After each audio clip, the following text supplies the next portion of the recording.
So today we will discuss fundamental rights and duties. Okay.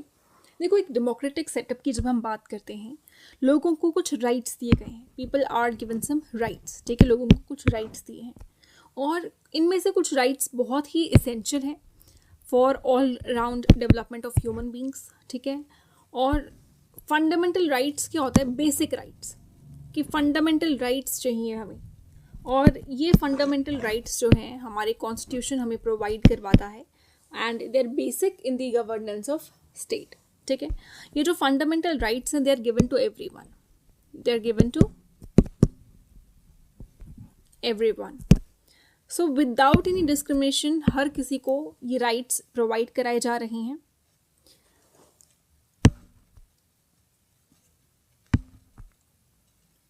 Okay, इसे provide किया जाता है इन द बेसिक लॉ और constitution of country. हमारे जो कॉन्स्टिट्यूशन कहता है हम उसके अकॉर्डिंग इन लॉज को प्रोवाइड कराते हैं, इन राइट्स को प्रोवाइड कराते हैं.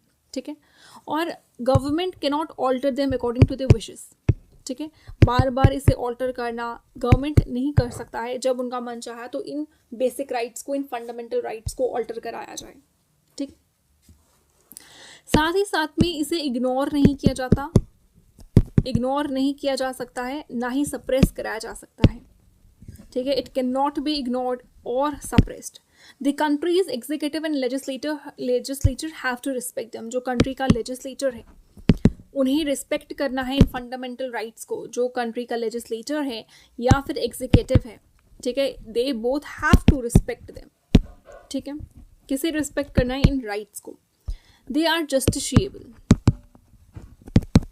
ये जस्टिशिएबल है, यानी कि जस्टिशिएबल का मतलब होता है कि कोई भी वायलेशन अगर होता है फंडामेंटल राइट्स का, if there is any violation of fundamental rights, तो सिटीजन्स जो हैं वो अप्रोच कर सकते हैं रेमेडी के लिए. ठीक है, so in case of any violation of fundamental rights तो सिटीजन जो हैं अप्रोच करते हैं, कोर्ट्स में जाते हैं रेमेडी के लिए. ठीक है, देखिए अब हम फंडामेंटल राइट्स के कुछ फीचर्स, स्पेशल फीचर्स देख लेते हैं. इंडिया में क्या फंडामेंटल राइट्स के फीचर्स हैं? फंडामेंटल राइट्स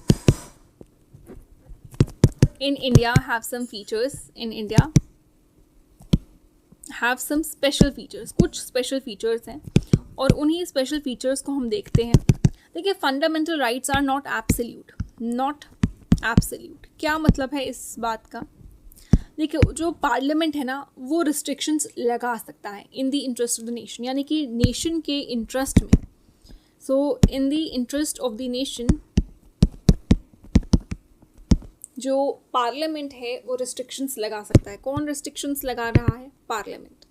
सो पार्लियामेंट के पास ये राइट है कि वो रिस्ट्रिक्शंस लगा सके इन the interest of the nation.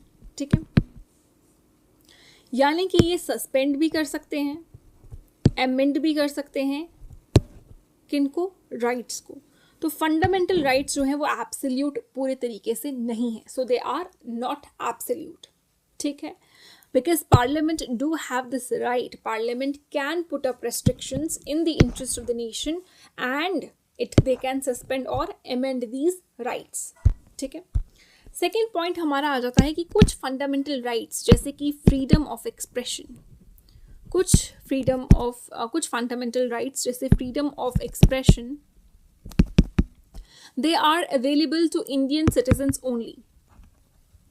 Indian citizens only. ठीक है, कुछ ऐसे राइट्स भी हैं जो सिर्फ इंडियन सिटीजन्स को दिए गए हैं. जैसे हमारे पास फ्रीडम ऑफ एक्सप्रेशन है, तो ये सिर्फ हम इंडियन सिटीजन्स के लिए ही अवेलेबल है. लेकिन वहीं पर अगर आप एक और एक फंडामेंटल राइट देखोगे जैसे कि equality before law.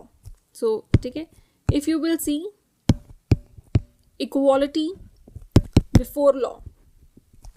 So equality before law जो है it is available to foreigners also. Available to foreigners also. तो क्या है कि कुछ ऐसे राइट्स हैं, फंडामेंटल राइट्स हैं जो सिर्फ इंडियन सिटीजन्स के पास हैं, लेकिन कुछ हमारे पास ऐसे भी राइट्स हैं, फंडामेंटल राइट्स भी हैं जो सिर्फ नहीं बल्कि फॉरेनर्स को भी एप्लीकेबल हैं, फॉरेनर्स के लिए भी अवेलेबल हैं. जैसे कि हमारे पास है इक्वालिटी बिफोर लॉ. ठीक है, फंडामेंटल राइट्स देखो दोनों ही फॉर्म में हमें देखने को मिलेंगे, पॉजिटिव भी और नेगेटिव भी. कैसे? देखो, नेगेटिव राइट्स जो है ना, ये स्टेट को प्रोहिबिट करते हैं फ्रॉम डूइंग सेवरल थिंग्स, ठीक है। लेकिन वहीं पर अगर पॉजिटिव राइट्स हैं, they allow people to do many things, ठीक है। जो नेगेटिव राइट्स होते हैं ये एब्सोल्यूट होते हैं, ठीक है, और जो पॉजिटिव राइट्स होते हैं ये लिमिटेड होते हैं। और ये वही पॉजिटिव राइट्स की बात की जा रही है जो हमारे कॉन्स्टिट्यूशन में दी गए हैं, जो हमारे फंडामेंटल राइट्स हैं वो पॉजिटिव राइट्स हैं, ठीक है। नेक्स्ट पॉइंट इसका ये है, एक इसेंशियल फीचर इसका ये भी है कि जो फंडामेंटल राइट्स हैं वो अलग अलग अथॉरिटीज़ पे ना लिमिटेशंस लगा देता है। It put limitations on different authorities. So अलग अलग अथॉरिटीज़ पे ये लिमिटेशंस भी लगा रहा है। अथॉरिटीज़ जैसे कि सेंट्रल गवर्नमेंट पे, ठीक है, कौन कौन सी अथॉरिटीज़ हो सकती हैं जिस पे ये लिमिटेशंस लगा रहा है? सेंट्रल गवर्नमेंट हो सकती है, स्टेट गवर्नमेंट हो सकती है, एंड हमारी लोकल बॉडीज़ हो सकती हैं जिस पे हमारी फंडामेंटल राइट्स जो हैं एक लिमिटेशंस पुट करते हैं इन डिफरेंट अथॉरिटीज़ भी, ठीक है। नेक्स्ट पॉइंट पे आ जाइए। देखिए, यहाँ पर ना कोई भी, इंडिया की बात हो रही है, there is no natural rights in India,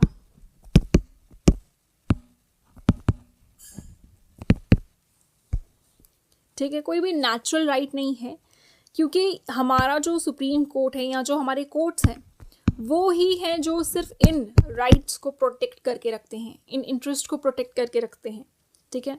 सो जो भी हमारे कॉन्स्टिट्यूशन में स्पेसिफाई किया है, the courts can only protect those interest, ठीक है। अब आ जाइए वेरियस फंडामेंटल राइट्स पे हम जिन्हें डिस्कस करेंगे, जो हमारा मेन टॉपिक है। थोड़ा सा बेस हमने देख लिया है फंडामेंटल राइट्स का। Now let us start with the fundamental rights that are very important for all of us to understand for the exam point of view. So fundamental rights, हमारे fundamental rights में सबसे पहला हमारा आ जाता है right to equality. Right to equality, देखिए हमारा आर्टिकल आ जाएगा राइट टू इक्वालिटी में 14 से 18 तक। 14 से 18 तक हमारा राइट टू इक्वालिटी आ जाएगा। एंड इसको ना एक लर्न करने की ट्रिक भी होती है, एंड आप मुझे कमेंट बॉक्स में लिख के बता सकते हैं कि आपको वो ट्रिक के साथ लर्न करना है कि नहीं। फिलहाल तो भी मैं आपको नॉर्मल लेक्चर पढ़ा रही हूँ। आई होप मैं नेक्स्ट वीडियो लेक्चर्स में फॉलोइंग लेक्चर्स में लेकर आऊँ कुछ ट्रिक्स जो आपको याद करने में आसानी हो। सो सबसे पहले आ जाता है हमारा राइट टू इक्वालिटी। देखो हमारे आर्टिकल 14 to 18 इंश्योर कराते हैं राइट टू इक्वालिटी को, ठीक है, कि हर एक सिटीजन जो फॉरेन नेशनल हमारी कंट्री के अंदर है, they are tried equally before law, they all are treated equally before law. Right to equality means equally treat करना, इक्वली ट्रीट बिफोर लॉ, ठीक है। देखिए आर्टिकल 14, 15, 16, 17 एंड 18 हमारे राइट टू इक्वालिटी के अंडर आ जाते हैं, ठीक है। और आर्टिकल 14 का क्या मानना है, क्या कहता है कि जो स्टेट है, कोई भी state, they shall not deny to any person equality before law, to any person equality before the law or the equal protection of the law।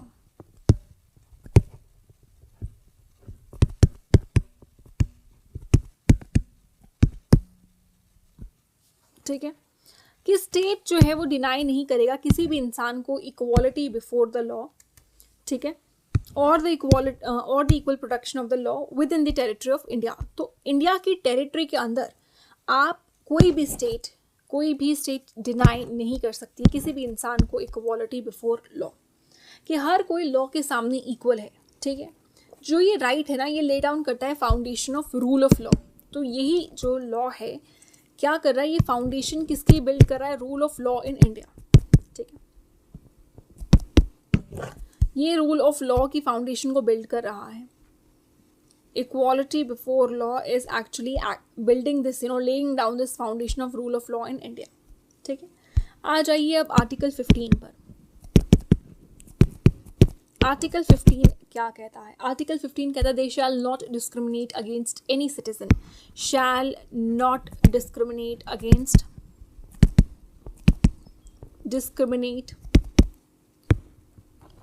against any citizen on grounds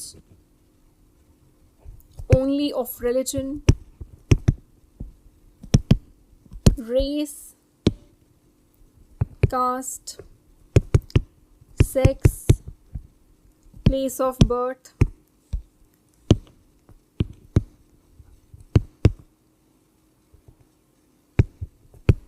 or any of them. क्या कह रहा है article 15? Article 15 कह रहा है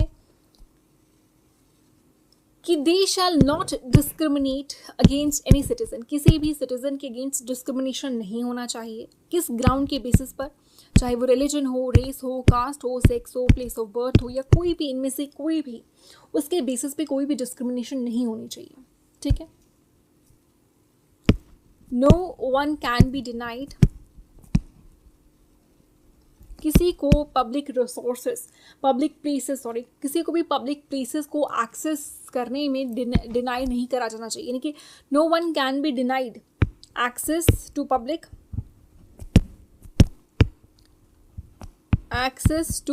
public places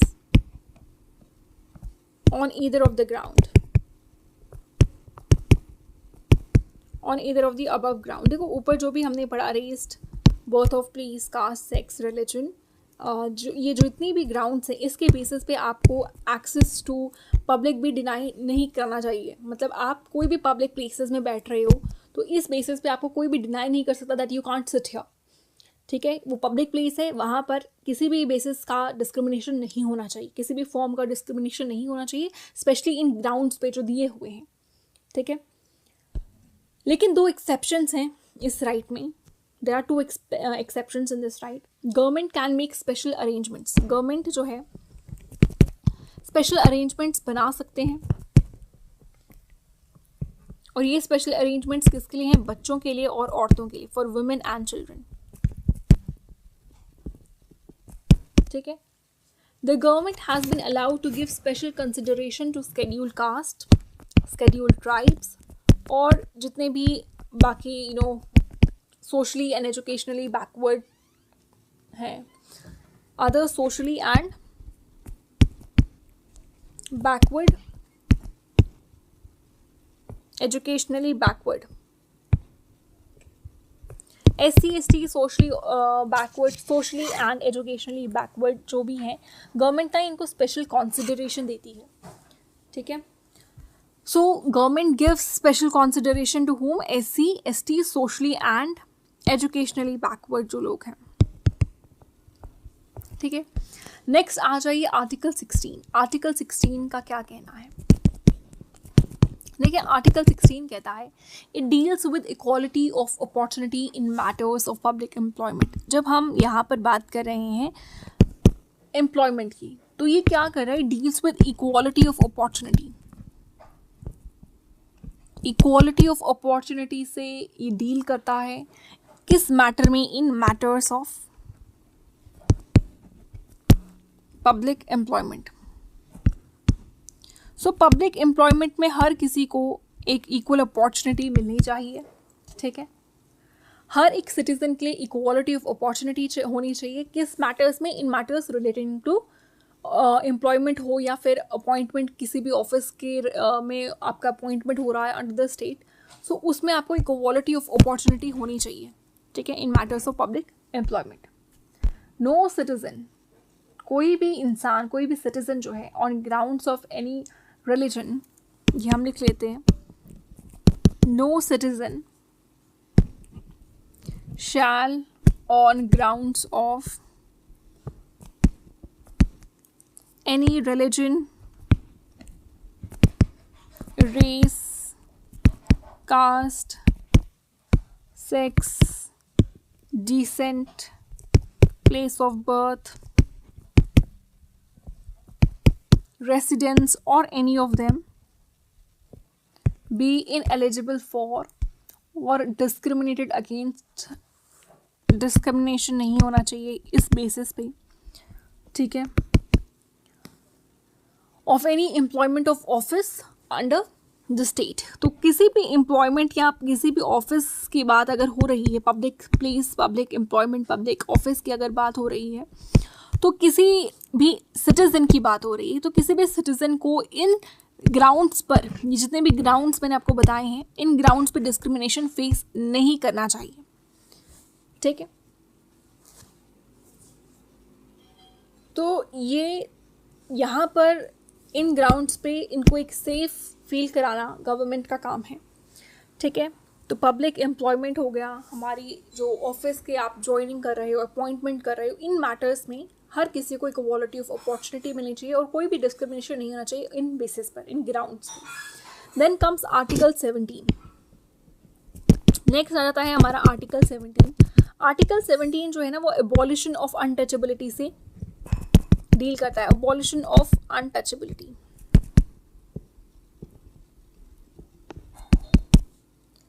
ठीक है। और ये एक अनटचेबिलिटी को एक ऑफेंस का एक्ट बना देता है, ठीक है। ये मतलब it makes an act of untouchability a cognizance offence, ठीक है। तो आर्टिकल 17 हमारा जो है एबॉलिशन ऑफ अनटचेबिलिटी से डील करता है। Then comes article 18। आर्टिकल 18 जो है वो डील करता है with the abolition of titles. जो भी टाइटल्स दिए जाते हैं उनको अबॉलिश करना किससे डील करता है? आर्टिकल 18 इससे डील कर रहा है।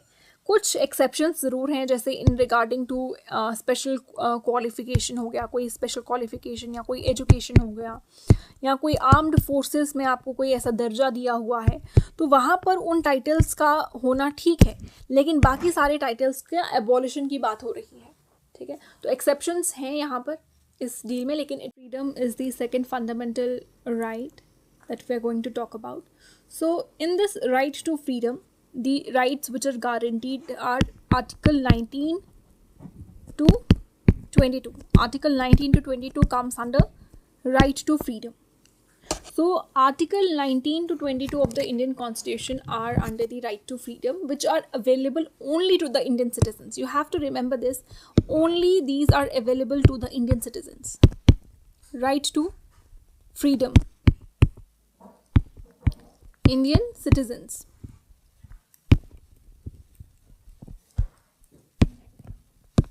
Okay, so these rights are only available to the Indian citizens. So we will learn one by one 19, 20, 21 and 22. Okay, that comes. So if we talk about article 19, under article 19 it provides us like 6 freedoms. So 19 के under ही हमें हमारे पास जो है 6 freedoms हैं, ठीक है। Article 19 हमें provide करती है 6 फ्रीडम्स। पहला है freedom of speech and expression, freedom of speech and expression, freedom to assemble peacefully and without arms, freedom to assemble peacefully and without arms, बिना आर्म्स के आप किसी जगह पे असेंबल पीसफुली शांतिपूर्वक हो सकते हो, ठीक है। बिना आर्म्स के आराम से शांतिपूर्वक आप कहीं पर भी असेंबल हो सकते हो। Freedom to form associations, to form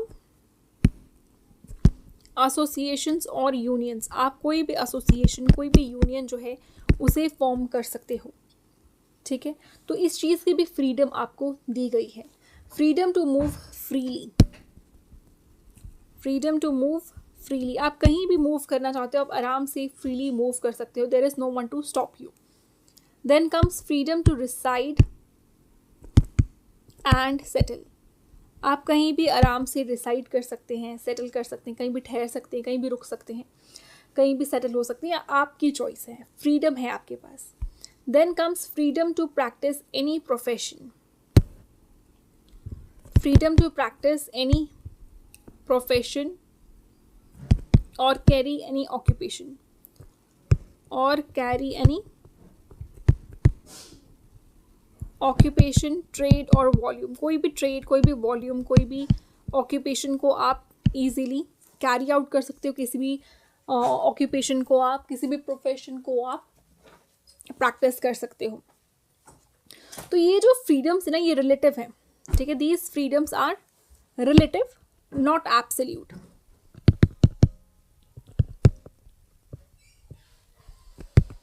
there have been restrictions, ठीक है, कुछ रिस्ट्रिक्शंस भी हैं इन फ्रीडम्स पे, और ये हमारी जो गवर्नमेंट है ना, ये ऑल्टर कर सकती है। जैसे कोई रिक्वायरमेंट हो तो there can be any alter कोई भी चीज़ हो सकती है, यानी ये कोई भी चीज़ चेंज हो सकती है, ठीक है। इसका ये देखो, ये हमें यहाँ से पता चलता है कि एक जो इंडियन सिटीज़न है, क्योंकि ये इंडियन सिटीजन्स को ही जब प्रोवाइड करा है, तो इंडियन सिटीजन्स के पास ये फ्रीडम है कि वो बोल सकते हैं, लिख सकते हैं, प्रिंट कर सकते हैं, चाहे कुछ भी हो, ठीक है, जो हमारी कंट्री की यूनिटी के अगेंस्ट नहीं होना चाहिए, और सोवरेंटी के, यानी कि हमारी जो इंडिया की, हमारी कंट्री की जो यूनिटी है, सोवरेंटी है, उसके खिलाफ नहीं होना चाहिए। बाकी आप कुछ भी लिख सकते हो, प्रिंट कर सकते हो, ठीक है, बोल सकते हो, और हमारी जैसे कंट्री की सिक्योरिटी है उसको इफेक्ट नहीं करना चाहिए कोई भी ऐसी बात, या हमारी फॉरेन कंट्रीज़ के साथ कोई हमारी रिलेशंस ख़राब नहीं होने चाहिए, ठीक है। सो इसलिए क्या किया है, हमें फ्रीडम हर चीज़ की दी है, लेकिन कुछ एक्सेप्शंस हैं, ताकि हमारी जो कंट्री की यूनिटी है, जो हमारी जो कंट्री की सोवरेनिटी है, उसके खिलाफ कोई भी चीज़ ना जाए, ठीक है। आप किसी को डिफेम नहीं कर सकते, किसी को क्राइम करने के लिए कमिट नहीं कर सकते, ठीक है, प्रॉम्प्ट नहीं कर सकते, मतलब कि तू क्राइम कर। और इसी तरीके से जो गवर्नमेंट है ना, ये लोगों को असेंबल करने से भी रोक सकती है। कोई अगर डेंजर है, कोई पीस है, मतलब पीस को खतरा है, डेंजर है, कोई यूनिटी को खतरा है, तो गवर्नमेंट रोक सकती है। एक्सेप्शंस हैं, ठीक है, आप मूव कर सकते हो, आप जा सकते हो, लेकिन जो गवर्नमेंट है वो आपको बहुत जगह पे रोक भी सकती है। They can put some restrictions also if there is any danger to the security, to the unity और the sovereignty of the country, ठीक है। देन कम्स, आप मूव कर सकते हो, फ्रीडम टू मूव भी है आपको, फ्रीडम टू मूव फ्रीली, ठीक है। तो आप फ्रीली मूव कर सकते हो, लेकिन इसे ना रिस्ट्रिक्ट किया जा सकता है। अगर आपको किसी भी लॉ एंड ऑर्डर के बेसिस पे आपको रिस्ट्रिक्ट किया जा सकता है, या फिर कोई स्केड्यूल्ड ट्राइब को प्रोटेक्ट करने के लिए आपको रोका जा सकता है, रिस्ट्रिक्ट किया जा सकता है, तो कुछ ऐसे एक्सेप्शंस हमें देखने को मिलते हैं। Then comes freedom to reside and settle. देखो, freedom to reside and settle आपको अगेन फ्रीडम दी हुई है, लेकिन किसी बेसिस पे, कुछ ग्राउंड्स पे आपको रोका जा सकता है। जैसे कि फ्रीडम टू रिसाइड, कोई मसला हो गया है, कोई जगह सही नहीं है, वॉर का खतरा है, तो कहीं आपको रिस्ट्रिक्ट किया जा सकता है। देन कम्स, आपको कोई भी ऑक्यूपेशन, कोई भी प्रोफेशन आप कैरी आउट कर सकते हो, लेकिन इसका ये मतलब नहीं कि वो कोई भी लीगल इलीगल काम हो या कुछ भी इस तरीके का। अगर इलीगल है तो ऑब्वियसली गवर्नमेंट आपको रिस्ट्रिक्ट करेगी। कोई इमोरल काम आप कर रहे हो, कोई इमोरल आप ऑक्यूपेशन, ट्रेड, बिजनेस कर रहे हो, तो गवर्नमेंट आपको रोक सकती है। तो गवर्नमेंट ने कुछ प्रोफेशनल या कुछ टेक्निकल क्वालिफिकेशंस प्रिस्क्राइब की हैं कुछ जॉब्स और प्रैक्टिसेस के लिए, और गवर्नमेंट ने कोशिश की है हमेशा कि वो कुछ बिजनेसेस को, कुछ ट्रेड को खुद के लिए भी रखे, और उसमें प्राइवेट पार्टी का कोई हिस्सेदारी ना हो। तो कुछ गवर्नमेंट के अपने काम हैं, ठीक है, अपने बिजनेसेस हैं, और उसमें जो है उनकी दखल अंदाजी, किसी भी बाहरी पार्टी की, किसी भी प्राइवेट पार्टी की दखल अंदाजी उसमें अलाउ नहीं की गई है। So the right to freedom also provide protection in respect of offences, ठीक है। No person will be prosecuted, कोई भी इंसान जो है ना, उसको प्रोसिक्यूट नहीं किया जा सकता अनलेस प्रूव्ड गिल्टी। जब तक वो गिल्टी प्रूव नहीं होता है तो उसको प्रोसिक्यूट नहीं किया जाएगा, ठीक है। तो प्रोटेक्शन भी आपको प्रोवाइड कर रहा है ये right to freedom. The sentence will be according to the crime, आपने जैसा क्राइम किया है उसके अकॉर्डिंग आपको सेंटेंस मिलेगा। लाइफ इम्प्रिजनमेंट हो सकती है, कुछ भी हो सकता है, तो वो आपके क्राइम पर डिपेंड करता है। Nobody can be force to give evidence about himself. अगर एक इंसान है, इसने क्राइम किया, ये अपने ही खिलाफ ना कोई एविडेंस नहीं दे सकता है कि मैं अपने खिलाफ एविडेंस दूंगा, हाँ मैंने गलत किया, तो उसे एविडेंस कंसिडर नहीं किया जाएगा, ठीक है। और उसे फोर्स भी नहीं क्या कर सकते हो कि आप अपने खिलाफ एविडेंस दो, ठीक है। और इंडियन सिटीजन्स को they have been given protection of life, उन्हें protection of life and personal liberty दी हुई है।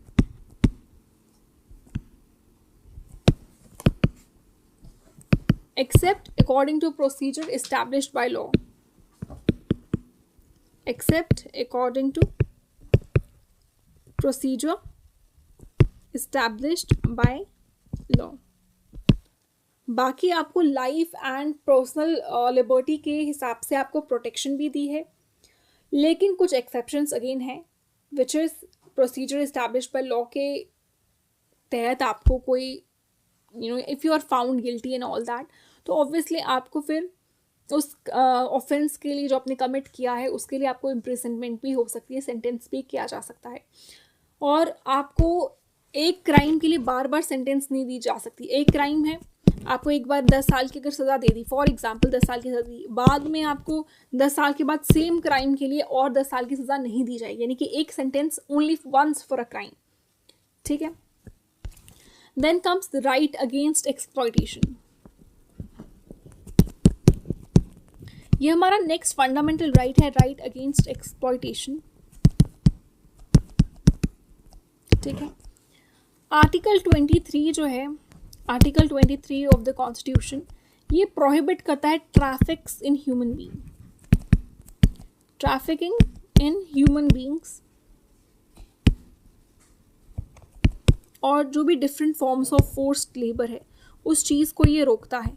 फोर्स्ड लेबर को और जो हमारा ट्रैफिकिंग है उसको रोकता है, प्रोहिबिट करता है। लेकिन कुछ स्पेशल सर्कमस्टांसेस में गवर्नमेंट फोर्स कर सकती है लोगों को कि वो काम करें इन पीपल्स इंटरेस्ट, ठीक है। तो कुछ केसेस में पीपल्स इंटरेस्ट के हिसाब से उन्हें काम कराया जा सकता है, फोर्स कराया जा सकता है काम करने के लिए। Then comes article 24। आर्टिकल 24 जो है ना, ये बच्चे जो एम्प्लॉयड होते हैं अंडर द एज ऑफ 14, उस चीज़ को प्रोहिबिट करता है। किस चीज़ को? Employment under the age of 14, prohibits the employment of children under the age of 14, ठीक है। किसी भी फैक्ट्री में या कोई भी हैजार्डस वर्क अगर वो कर रहे हैं, किसी भी फैक्ट्री, किसी भी हैजार्डस वर्क में अगर वो काम कर रहे हैं और वो 14 साल से कम उम्र के हैं, तो उन्हें यहाँ पर प्रोहिबिट, रोका जाता है एम्प्लॉयमेंट से, ठीक है। Next comes the right to freedom of religion. हमारा जो next freedom of fundamental right है वो है right to freedom of religion.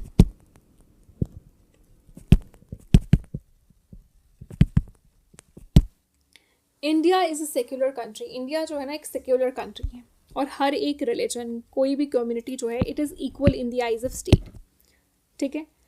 Article 25 क्या कहता है इसके अंदर? आर्टिकल 25 कहता है कि आर्टिकल 25 ऑफ द कॉन्स्टिट्यूशन कहता है कि हम प्रोवाइड करते हैं freedom of conscience, freedom of conscience and free profession and propagation of religion. आप फ्रीली प्रोपेगेट कर सकते हो रिलीजन को, कंसायंस, फ्रीडम ऑफ कंसायंस, और free profession and propagation of religion, ठीक है। और हर किसी को एक दूसरे के पब्लिक ऑर्डर, हेल्थ, मोरालिटी और रिलीजन और हर इस चीज़ को मेंटेन, रिस्पेक्ट करके रखना चाहिए, ठीक है। तो आप प्रोपेगेट भी कर सकते हो रिलीजन को फ्रीली, आप इसको अपने रिलीजन को प्रैक्टिस कर सकते हो। Then comes article 26। देखो आर्टिकल 26 कहता है कि कोई भी रिलीजन या कोई भी सेक्शन, कोई भी रिलीजन या कोई भी सेक्शन, ठीक है, subject to public order, morality and health, has the right to maintain its own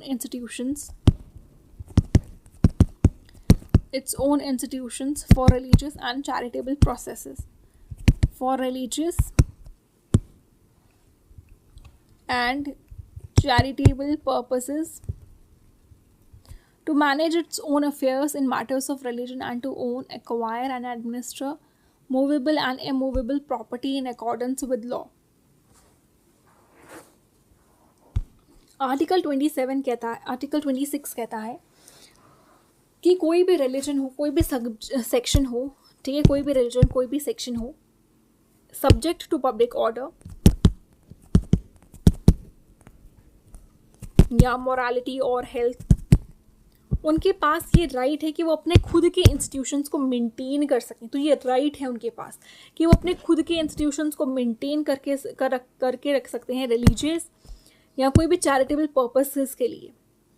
यानी कि कोई भी रिलीजन का मैटर है वो खुद अपने अफेयर्स को मैनेज कर सकते हैं, एक्वायर कर सकते हैं, एडमिनिस्टर कर सकते हैं। मूवेबल इमूवेबल प्रॉपर्टी, चाहे प्रॉपर्टी मूव हो नहीं हो, तो उनके पास ये राइट है कि वो उसको ओन कर सकें और उसे मैनेज कर सकें। Obviously in accordance to law, law के अकॉर्डेंस में होना चाहिए बस। तो लॉ के अकॉर्डेंस में हो, मूवेबल प्रॉपर्टी है या इमूवेबल प्रॉपर्टी है, आप उसे एक्वायर भी कर सकते हो, आप उसे एडमिनिस्टर भी कर सकते हो और ओन भी कर सकते हो। ठीक है, ये हमारा आर्टिकल 26 कहता है। आर्टिकल 27 कहता है it prohibits levying of any tax on the proceeds which are meant to be spent for the.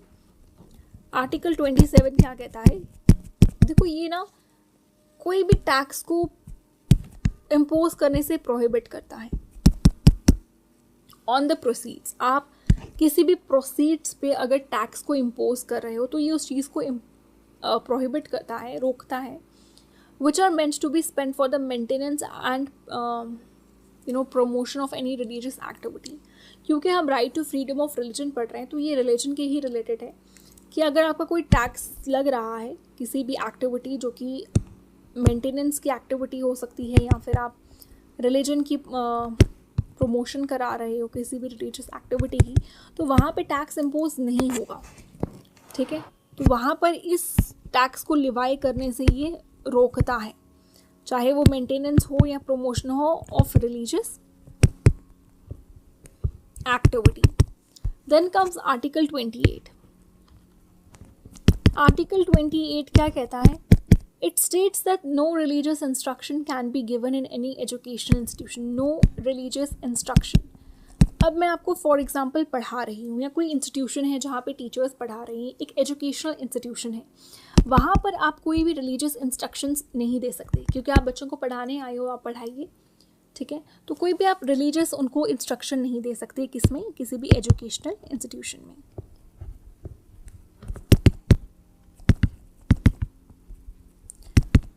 और ये आपको एक चीज़ याद रखनी है, जो भी स्टेट फंड से बने हुए एजुकेशनल इंस्टीट्यूशन है, स्टेट फंड से, उन एजुकेशनल इंस्टीट्यूशंस में आप बिल्कुल भी कोई भी रिलीजियस इंस्ट्रक्शंस नहीं दे सकते।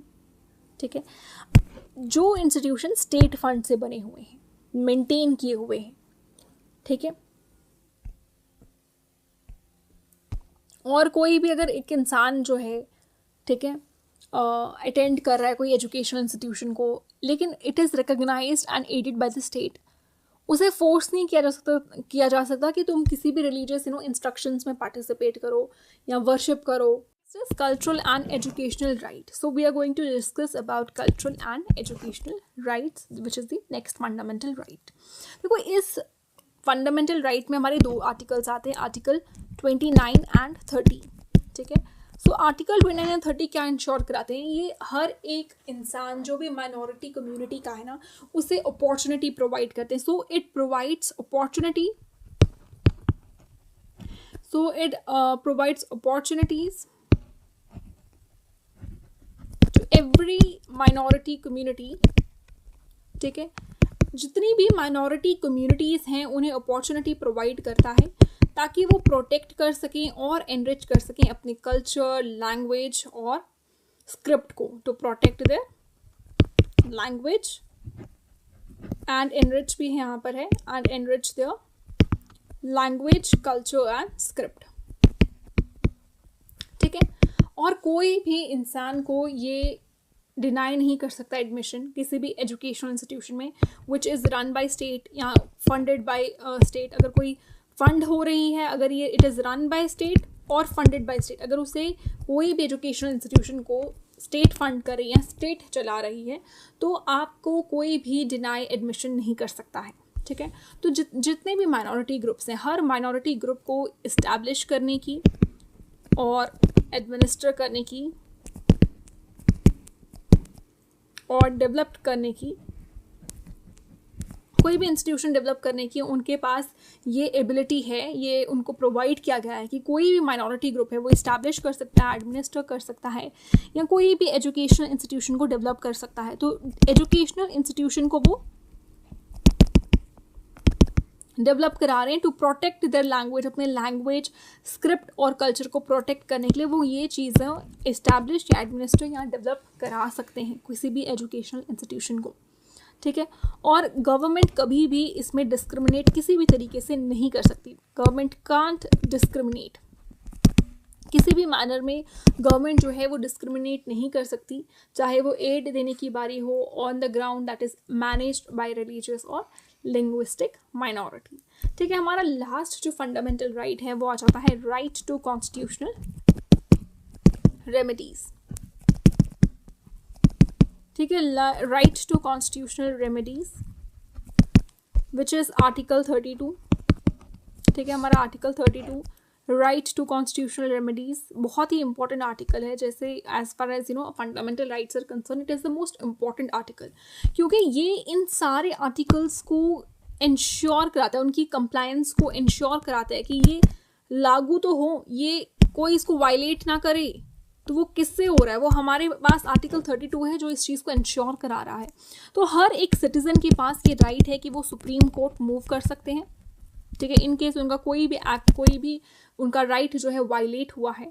और इतने इनको एनफोर्स कराने के लिए भी, जितने भी हाईली हमें कॉन्स्टिट्यूशनली गार्डेड राइट्स दिए हुए हैं, इनको एनफोर्स कराने के लिए भी वो सुप्रीम कोर्ट मूव कर सकते हैं। कौन मूव कर सकते हैं? सिटीजन्स, ठीक है। सो सुप्रीम कोर्ट फिर यहाँ पर रिट्स को इशू करता है, ठीक है। और हमारे पास 5 इंपॉर्टेंट रिट्स हैं जिनके बारे में हम फर्दर लेक्चर्स में पढ़ेंगे। सो 5 इंपॉर्टेंट रिट्स हैं, हेबियस कॉर्पस है, मैंडेमिस है, प्रोहिबिशन है, को वारंटो है, सर्टिरोरी है। ये सारा क्या करता है? ये सारे कंप्लायंस ऑफ फंडामेंटल राइट्स करवाता है, ठीक है। ये इंश्योर कराता है कि कोई भी राइट जो है वो वायलेट ना हो, वो लागू हो, उसका सही से इस्तेमाल किया जाए। तो ये है हमारा सबसे इम्पॉर्टेंट आर्टिकल। इसके बाद हम डिस्कस करेंगे कौन कौन से फंडामेंटल राइट्स हमारे लिए हैं, सिटीजन्स के लिए कौन कौन से फॉरेनर्स के लिए एप्लीकेबल हैं। तो उसे हम नेक्स्ट लेक्चर में डिटेल में पढ़ेंगे। So that's all for today, thank you.